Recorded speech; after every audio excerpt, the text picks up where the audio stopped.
everyone, and welcome back to our special edition of Married with Comics. We are here with Ultimate Comics' amazing Sienna. So, Sienna, Hey. thank you so much for joining us. It's a delight to have you. Thank you so much for having me. I was so busy for the past couple months. I was super psyched that I was like, oh, I've cleared my schedule for a few weeks. Nice. Yay! Yeah. So the one thing that I am super excited about is, we're here in North Carolina and most Southerners have a nice slow draw. So it is very exciting for me to have a fellow fast talking female, like ready to conquer this interview. I'm so excited. Oh yeah. I'm from Jersey. So if you ain't talking fast, there's a problem. Exactly. I'm from Ohio, Northwest. Okay. At the pace. So really quick now, with Ultimate Comics, everyone, of course, on the live show saw you come back with grandeur, of course, within the last year. But this is not the first time that you've worked with Ultimate Comics. So this is a coming back? Yeah, I started at Ultimate in 2017. That was the year I graduated from college, from undergrad. Before then, I had worked at it was more of an indie shop, Chapel Hill Comics on Franklin Street. It was kind of like right across the street from UNC.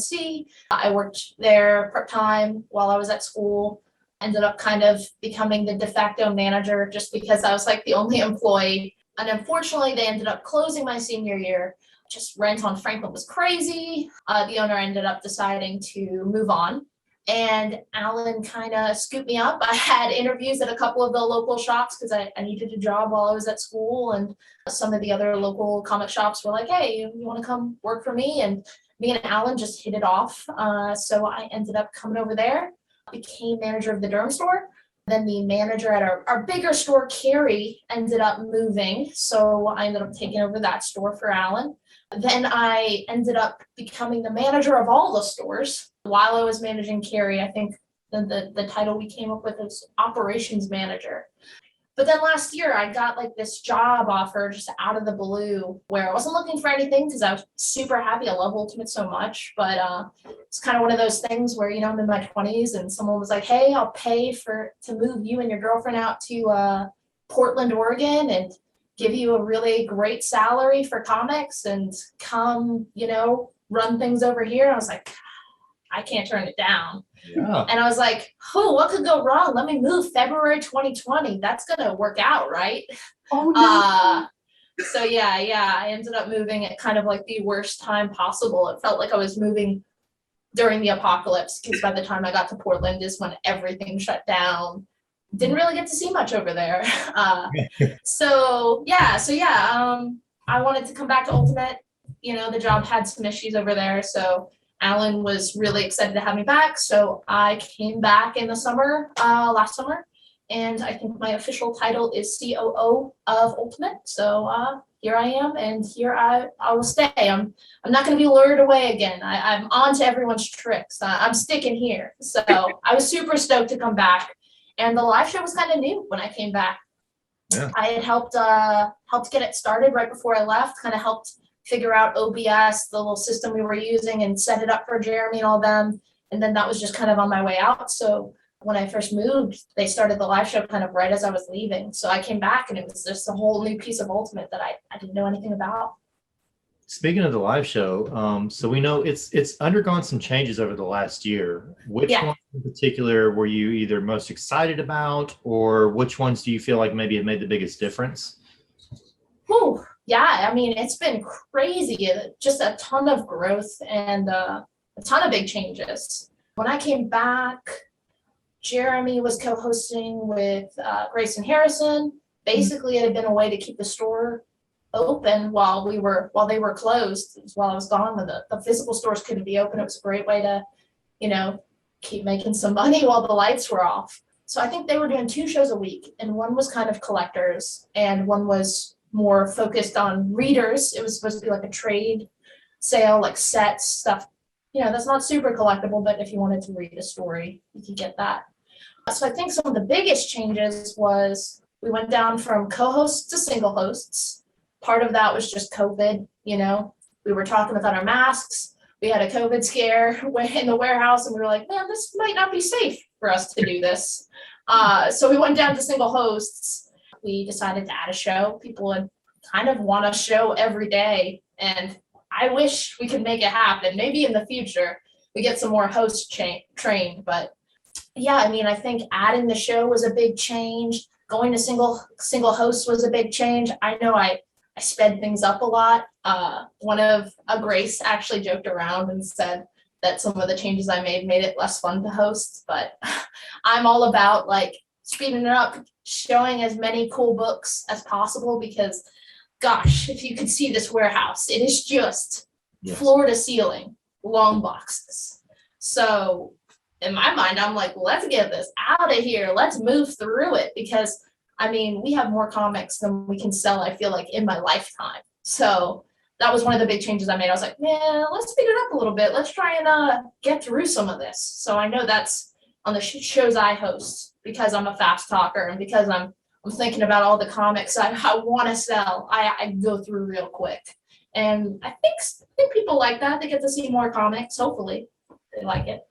Well, and you of course mentioned, the floor to ceiling long boxes. All we see like the preview for the show is just like a quick shot of the warehouse. Yes. How many long boxes do you think you have there?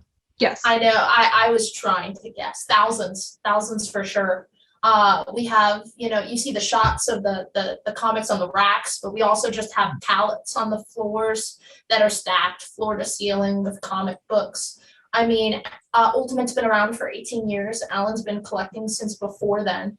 And he's a hoarder. Part of working at Ultimate is trying to convince Alan to part with some of the comics. It is a battle me and Jeremy fight every day, where we're like, we need to sell this. You don't need to hold on to it anymore. But the upside on that is we have so much stock. Like I said, thousands, and I'm not exaggerating, of long boxes filled with comics that have not been gone through in years. Like, we don't know what's in there. It's a surprise. So who knows? Sometimes we find things and we're like, oh my God. A long box of Ultimate Fallout 4s. That's something we found before. Crazy stuff where I tell people, they don't believe me. But yeah, we have a ton. And so, I don't think we'll run out anytime soon, no matter how fast I talk. Yeah.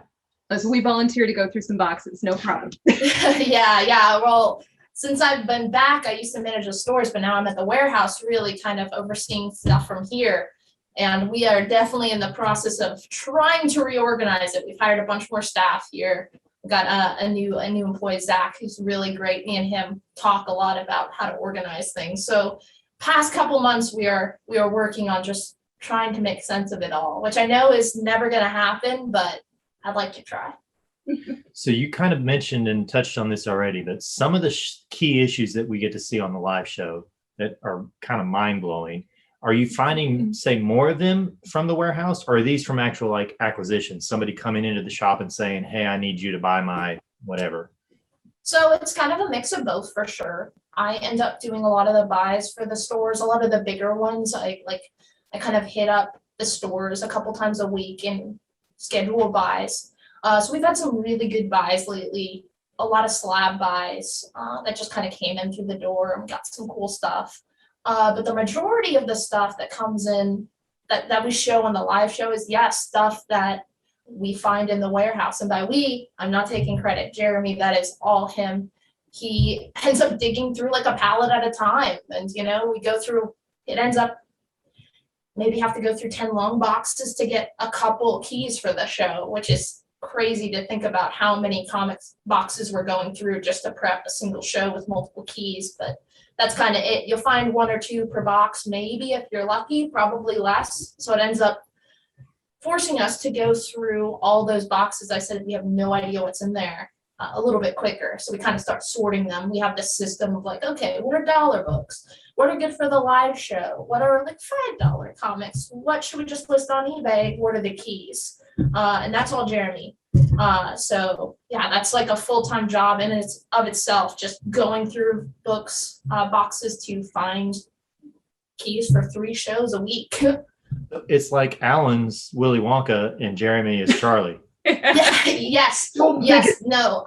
Jeremy and I have the same thing. If I won the lottery, Jeremy jokes that if he won the lottery, he would still come in just to go through all those boxes and just not get paid for it.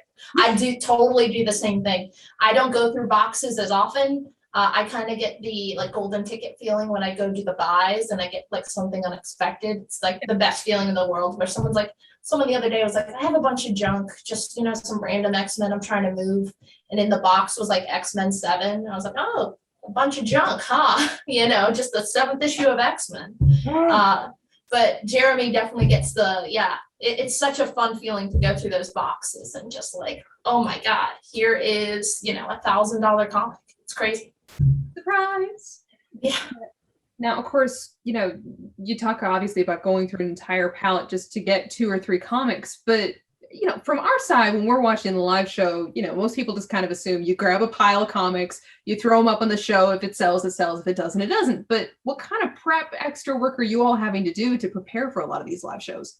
Oh yeah, the live show's definitely become its own store. Like I joke, it's like a 4th store. And by joke, I mean it really is. It's become as big and as time intensive as running a full-time like open store, like one of our 3 locations. Jeremy is he is the master of processing all these books that you see on the show, digging through stuff. I'll dig through stuff when I have some spare time or when I bring in a buy of a bunch of long boxes and I know there's sets in there. I'll get this prep for him, things like that. Like I mentioned, Zach at the warehouse, he does a lot of help prepping. We put all of the comics we find in brand new bags and boards, get them looking nice for the show. There's just so much that goes into it. And then on the back end, things that don't sell, those end up getting processed and sent to the stores as back issues or keys for their case. So there's kind of like this little pipeline that we've kind of perfected where, it's almost like an assembly line, dig through the boxes and then they got to go get brought to be bagged and boarded. And we have a whole room that's dedicated to incomplete sets, just long boxes all around the room, alphabetical order that we keep incomplete sets or full runs we're trying to put together. And Jen, who is the genius behind the camera, keeps track of all that. So, those mega sets we put on the show where it's like, right now we're putting together all of the original Static run, we have a whole box dedicated to that. And, Jen keeps a spreadsheet. So when we're digging through boxes and we come across Static, we know, okay, we need these issues to fill out a set, stuff like that. So yeah, it's a lot of work. We have bragged on your Spawn run, the Sandman run. We were lucky to get the Daredevil run. The Daredevil Yes, impossible runs like that. I'd never think. I mean, gosh, the one I was tempted by, we had all of Walt Simonson's Thor on. Just crazy stuff. Yeah. That's not something you're going to be able to find in the comic shop. You're not going to go into the back issues and they're not going to say, oh yeah, here's all of Spawn from 1 to current issues. Here's the price on that. It's not something you can really get anywhere else. So I think that's really cool. And I know Jeremy gets so stoked when he puts those together. That is all him. I guess I'm more of the kind of behind the scenes, like managerial aspect of the show in the marketer, the Stan Lee, if you will. So question for the Stan Lee of the live show then. Yeah, big, bold name there. You've had some really cool, like unique things on the live shows, like artist and writer signings. You guys did Batman Day, which was awesome. Yeah. Something in the works coming up? I mean, have you got stuff coming already planned, or is there something you're wanting to do? We definitely have, it's about to be our birthday in August. It's our 18th anniversary, so we'll do a big show for that, like we did last year. And even though I'm, the Scrooge where I'm like, we only need 1 host, we'll probably bring everyone back for that, like we did last year, where we had me, Jeremy, and Harrison and Grace kind of rotate in and out and talk about our favorite books and things like that. It was really fun when we did that last year. So we'll definitely do that this year. We've done a lot of like low-key events lately. Like we had a Spawn show when Spawn Universe started. Those aren't like as time intensive as like Batman Day, where it's like 5 hours and like just all Batman all the time. But we'll do some like lighter theme shows. I know we're hoarding stuff for when the new Sandman show comes out. We're hoarding stuff for our exclusives. Next week, we're doing like a low-key Moon Knight night when our Moon Knight #1 exclusive comes out. We've been hoarding a ton of Moon Knight keys. We have a Black Cat exclusive coming out soon, and we're hoarding Black Cats. Like we've got like, I think Jeremy said we have like 6 Amazing Spider-Man 194s that are just sitting in a box waiting for that. So we've got some fun like minor events, but I think the next huge one is our anniversary show that'll be in August. And we'll probably do something fun for Free Comic Book Day, even though it's not the same as like going to your local comic shop. We'll do something for our live show viewers too, and that's also mid-August. Very cool. So now, of course, you have the 3 different shows, you know, Tuesday, Wednesday, and Friday at 7 o'clock. Mm-hmm. How do you kind of differentiate each of the shows? Are they a little different in tone, or are they all kind of the same, a mixture of old and new? So Tuesday is when we also have our new comics. That was an innovation that I brought on. When I started, I was like, hey, you know, we have sometimes, you know, at the stores, we never have 100% sell through on new comics. You know, we always have extras that end up going in our back issues, or God forbid, years down the line end up in dollar bins. So that was one of the things I thought, hey, maybe on Tuesday nights, we bring in some new comics, the kind of extras, and help our sell through. And that was so successful. People were really into it. People who didn't have local stores, or maybe their local stores don't carry a ton of new comics. Like the Tuesday show has ended up being the biggest show because we put extra ratio variants and new comics on that show. So the Tuesday show, I try to make sure it has a good mix. So anyone, you know, it's not just people who like new comics. We have keys and older stuff mixed in. But the Tuesday show has all the new books coming out in the week. Sometimes I'll put new trades that came out that week, or like, gosh, the other day I think we sold like 30 copies of Something Is Killing the Children Volume 1 because we've got a restock in.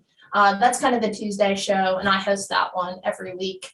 Wednesday and Friday are a little bit different. Obviously, there's no new releases, so it's all just older comics. We tend to put our bigger sets on the Wednesday, Friday shows. Yeah.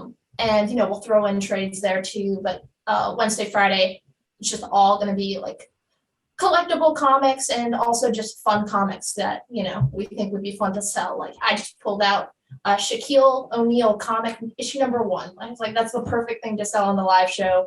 It's just a goofy one-off issue about Shaq, and who doesn't want to read that? So that's the Wednesday, Friday. The other difference, I think, is definitely we have different hosts. I do the Tuesday show. Jeremy typically does the Wednesday show. Harrison, the Ultimate Comics Cary store manager, has been doing the Friday show. And I think we all have different hosting styles. I definitely go super fast, trying to get through as many books as possible. Just, I want, you know, everyone watching to have the chance to buy something they want. And I also tend to be more jokey. That's just how I am. I never am able to keep a straight face during anything. I'm always cracking jokes, and people joke the later it goes, as the more tired I get, my filter just disappears. So they call me Spicy Sienna when I just start accidentally cursing or making, you know, PG-13 jokes on the show. That's definitely my branding. Jeremy has just so much comic knowledge, like more than anyone I've ever met, you know, and I've met a ton of people in the industry. Jeremy will like just go into the history of these books that he's putting up. And a ton of people love that, you know, they're just stuff you'd never learn otherwise. And I think that's Jeremy's show. And Harrison, kind of, I think, you know, he's a newer solo host. I think he's still trying to, I guess I wouldn't know. He's kind of a mix of me and Jeremy. You know, he likes old school comics. He knows a lot too. He's definitely more jokey like me. I think his defining trait is he sings to himself. If you know Harrison, he cannot, like, he's always either quoting a movie or singing to himself. So during the show, people joke around because he'll just start like humming or singing about whatever comic he's putting up. So Friday, the musical is the musical episode for sure. With Harrison, not Ice Cube.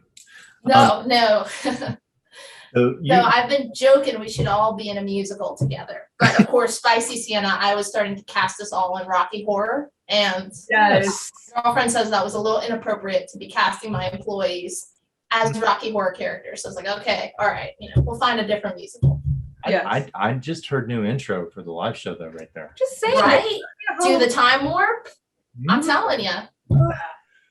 You called the live show earlier kind of the fourth store, and for those of you watching maybe who aren't as familiar, there are 3 physical locations.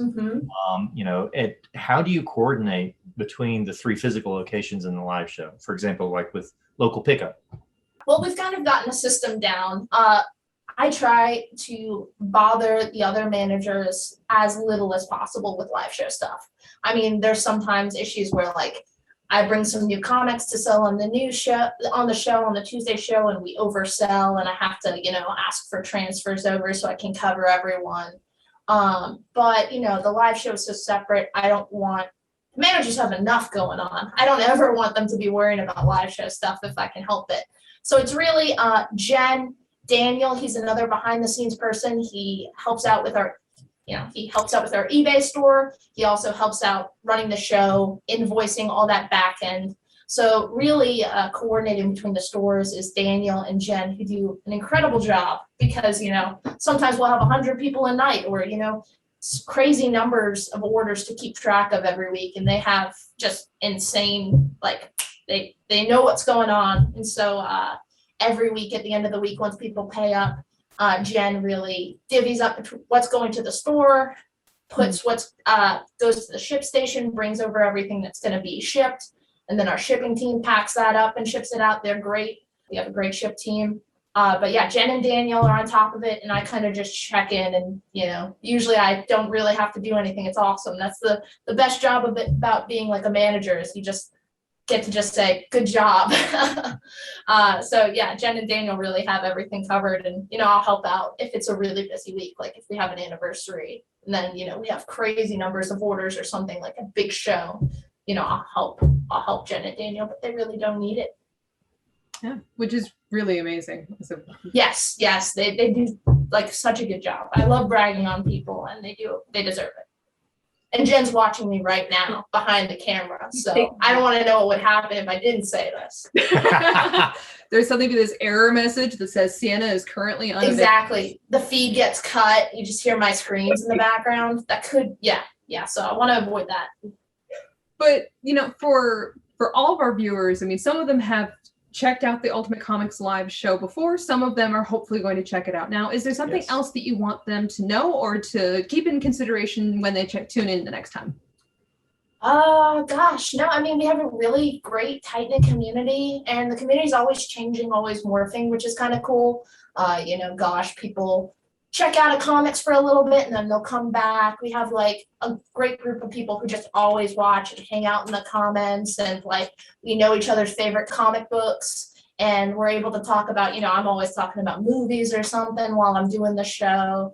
It's just a really great community. Like, gosh, we had a customer pay for someone's layaway last week because they heard they were going through some difficult times at home.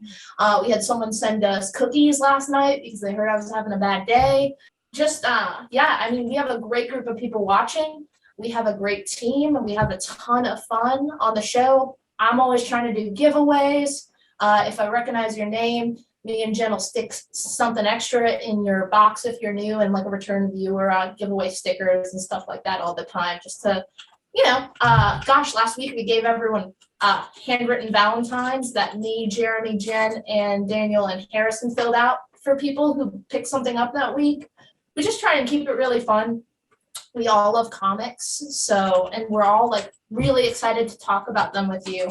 So yeah, if you haven't checked it out, I mean, aside from the killer books, I have examples of some of the keys that we're just holding on to right now that are just going to be up in a couple weeks.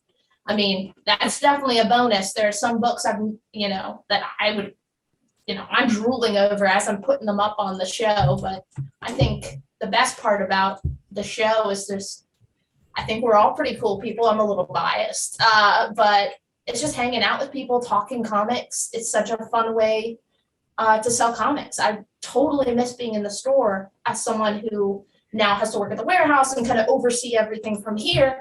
This gives me an opportunity to still have that kind of like talk about comics with everyone. Same with Jeremy. Jeremy used to work the store all the time, and now we're both here because we kind of have to worry about bigger picture things, but that gives us an opportunity to just hang out when we host, and it's a lot of fun. Do you have some of those key issues that maybe we can tease people? Yeah. Let's see. What you got tonight? Well, this is gonna be in the past. Here's that X-Men number 7. I'm stoked on. You get Scarlet Witch in her classic costume. It's actually the first appearance of Cerebro. X-Men and Spider-Man are like the 2 loves of my comic book collecting life. So anytime I see it early, Jack Kirby, Stan Lee, X-Men, I just get stoked. This one's also going up tonight. Amazing Spider-Man number 61. That is the first cover appearance of Gwen Stacey. It's also just a really cool looking book. We just picked up a Saga number 1 CGC 98, one of just like the hottest modern comics out there right now. I know I feel like resist that one. Gosh, me too. I am so lucky. I didn't buy this one off the rack, but I ended up getting it from a customer who just sold it to me for like $20 like 3 or 4 years ago. But it's definitely not a 9.8. So that one's pretty rad. Let's see what else we got. Here you go. Here's one we just found in the box. This is Marvel .1. That's the first official appearance of Kamala Khan. It is near mint plus. If CGC didn't have the crazy wait times that they did, we would definitely send this and it would get a 9.8. But this is a couple $100 nowadays. What else I got? Oh, this one's funny. This is another, we found 5 of these in a long box. This is Ravage, $20.99. It's actually the first book written by Stan Lee in a while. This was written in the 90s, and he signed a ton of them. And they were going to go up on the show at $4 until I pointed out, hey, I think Stan Lee's signature is worth a little bit more than $4 because they were all signed by Stan Lee. So that's cool. That was just in a box.